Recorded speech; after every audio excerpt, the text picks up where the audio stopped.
Namaku Harry, usiaku 27 tahun. Aku masih lajang. Aku bekerja di perusahaan di daerah Jakarta. Hari-hariku habiskan hanya untuk kerja dan main game di kos. Biasanya ada ibu-ibu yang bersihin teras depan kos, tapi sudah 2 hari ini tidak terlihat. Namanya Bu Darsih. Dia yang biasanya menyapu dan mengepel teras. Usianya sekitar 55 tahun.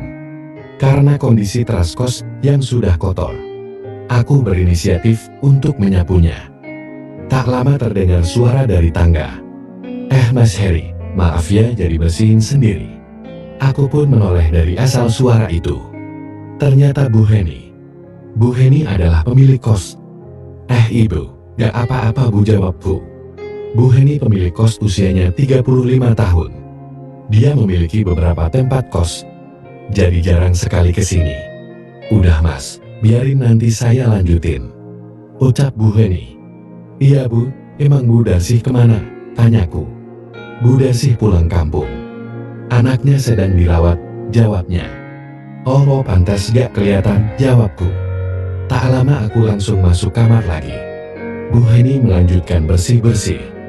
Waktu berlalu, Bu Heni sekarang yang berbenah di kosku. Kami sering tegur sapa. Sebenarnya aku menaruh simpati kepadanya. Meskipun tergolong orang mampu, dia sederhana. Sering sekali memakai daster. Selain itu, dia sangat ramah. Suatu ketika, saat dia sedang menyapu di lantai bawah, aku berangkat kerja lewat tangga dari belakang. Terlihat bumper belakangnya yang montok dan kakinya yang putih. Seketika ada yang mengeras dariku, bahkan sampai terlihat menonjol. Aku berusaha pelan-pelan berjalan supaya tidak berpapasan dan ngobrol dengannya. Mas Harry, tunggu sebentar, panggilnya. Aku pun terpaksa berbalik ke arahnya. Iya Bu, jawabku. Dia berjalan mendekatiku. Seketika dia melihat ke bagian bawah, mukanya memerah dan sedikit tertawa. Mas Harry, bisa minta tolong gak? Ucapnya.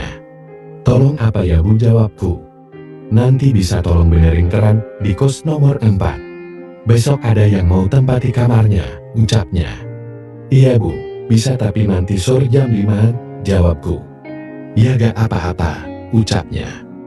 Aku pun pulang kerja, ganti baju, menuju kamar 1. Itu adalah tempat Bu Heni. Aku pun menggedor pintu. Terdengar sahutan Bu Heni, dan pintu pun dibuka. Gimana Bu, jadi dibenerin kerannya? Tanyaku. Jadi Mas, ayo ke sana, jawab Bu Heni. Kita pun jalan ke kamar no 4. Saat berjalan mataku terfokus pada bumper belakangnya. Dia memakai daster, kerah pendek dan panjang sepaha. Dari belakang terlihat indah sekali, dengan warna kulit putih. Sesampainya di sana, Bu Heni langsung membuka pintu. Terlihat kamar sudah dirapikan, kasur dan lain-lain tertata rapi. Aku pun masuk kamar mandi. Setelah aku coba kerannya, ternyata tidak ada masalah, hanya saja showernya sepertinya mampet, entah ada sumbatan. Karena showernya tinggi, aku akan ambil tangga. Kalau pakai bangku bisa gak Mas, ucap Bu Heni. Takut jatuh Bu, kecuali ada yang pegang bangkunya, jawabku. Akhirnya pun pakai bangku plastik. Aku pun naik dan dia pegangin bangkunya. Aku melihat ia memegangi bangku. Aku sedikit mencuri pandang, lihat belahan melannya. Terlihat putih dan padat. Aku pun jadi salting dan menarik showernya, dan akhirnya kopot. Air dari atas mengalir deras membasahiku dan Bu Heni. Aku pun langsung turun dari kursi. Aku lihat Bu Heni basah semua bajunya, begitu pun aku. Aku pun ingin mematikan kerannya, tapi Bu Heni menghentikanku. Dia melihat ke arahku. Kita pun saling tatap. Aku merasa ada bidadari di depanku. Tanpa sepatah kata, aku langsung menyindirkannya ke tembok.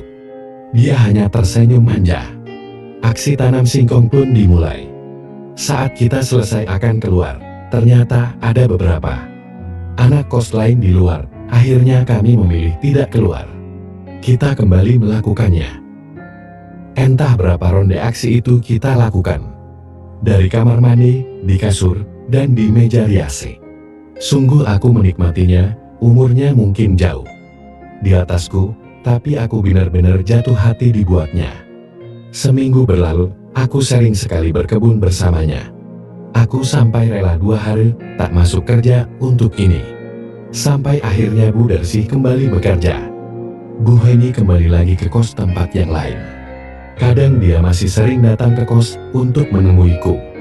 Bu Dersih tahu itu, tapi diam saja. Bu Heni adalah istri keempat suaminya. Dan suaminya sudah usia 65 tahun.